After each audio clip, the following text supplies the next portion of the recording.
Hoje eu vou te mostrar que para fazer um salgadinho maravilhoso, você só precisa de basicamente qualquer pedaço de carne e farinha de trigo. Fica melhor para esse tipo de receita usar cortes mais magros. Eu usei pernil de porco, mais ou menos 1 kg. Se a sua escolha for uma carne mais gorda, é só tirar o excesso de gordura em algum momento da receita. Leve o pernil à panela de pressão, cubra com água e adicione sal. Não precisa se preocupar em acertar o sal agora, porque ainda dá tempo de arrumar depois. Nessa etapa é melhor salgar menos do que demais. Tampe a panela e depois que ela pegar pressão, abaixe o fogo para o mínimo e deixe cozinhando por 30 minutos. Após meia hora, deixe a panela perder pressão totalmente antes de abrir. Tire a carne para uma bacia e reserve o caldo passando para um outro recipiente usando uma peneira fina. É bem importante que não fique nenhum pedaço de carne ou osso no caldo. Para desfiar a carne é melhor fazer com as mãos enquanto ela está fria. Por isso, para a gente não perder tempo, vamos preparar a massa enquanto a carne atinge a temperatura certa. Em uma panela grande, adicione 3 xícaras do caldo do cozimento e leve à fervura. Como acabou de sair da panela de pressão, ainda vai estar quente, então é rapidinho. No momento que ferver, baixe o fogo para o mínimo, adicione 3 xícaras de farinha de trigo e comece a mexer imediatamente usando uma colher de pau.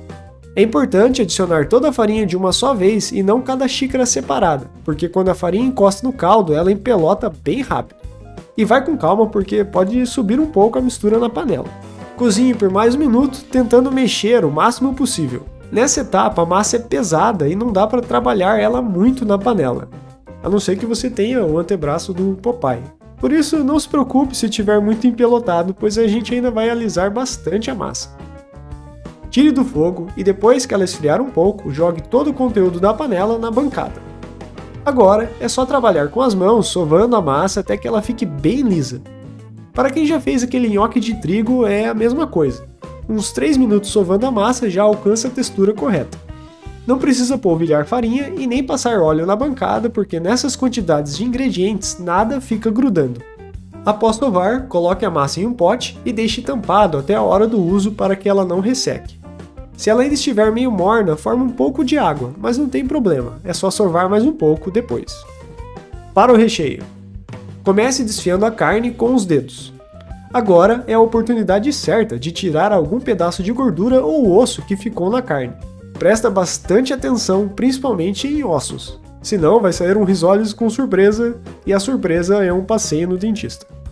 Depois de desfiar a carne, coloque em uma frigideira grande um pouco de azeite ou gordura e refogue 2 dentes de alho bem picados e uma cebola grande também bem picada.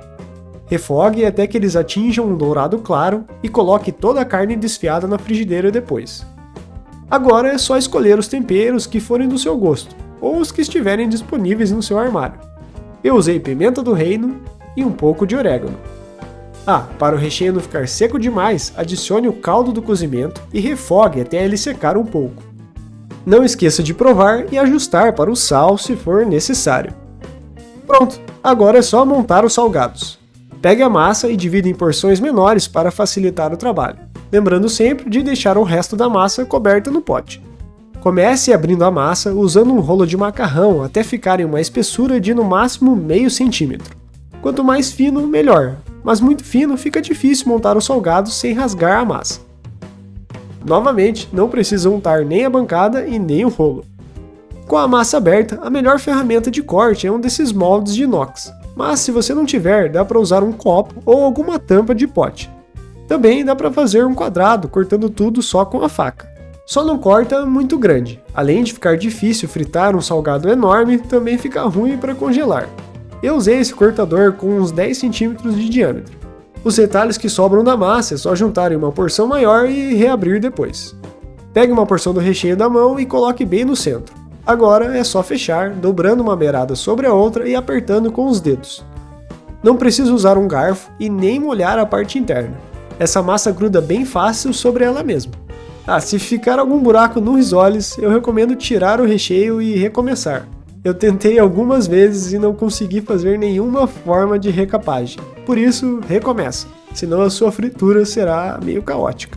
No começo o salgadinho fica meio torto e não tem problema. Vai fazendo que a prática leva a melhoria. Perfeição já é pedir demais. Com os risoles montados, só falta empanar. Em uma bacia rasa, adicione 2 ovos e um pouco de água, mais ou menos uma colher de sopa. Bata tudo com um garfo até virar uma mistura homogênea e bem leve. Colocar um pouco de água facilita bastante quebrar a gema e a clara, e não muda em nada o sabor. Na segunda bacia vai farinha de rosca. Eu usei uma farinha de rosca com os flocos maiores, que nada mais é do que uns pães franceses que eu bati no processador. Achei que ficou bem interessante, deu uma crocância especial. Comece colocando o salgado no ovo e cobrindo toda a sua superfície, e depois na farinha de rosca repetindo o processo. Uma passagem por cada bacia já é o suficiente, não precisa empanar 2 vezes. É sempre difícil, mas tenta deixar uma mão para cada bacia, assim não fica tudo empelotado nos seus dedos e o processo de empanar fica bem menos complicado.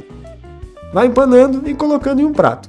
Se a sua intenção for fazer para congelar, é só colocar no freezer depois que eles já estiverem com a farinha de rosca. Só lembra de congelar com uma distância entre cada salgado, senão vira uma bola única. A fritura é muito rápida.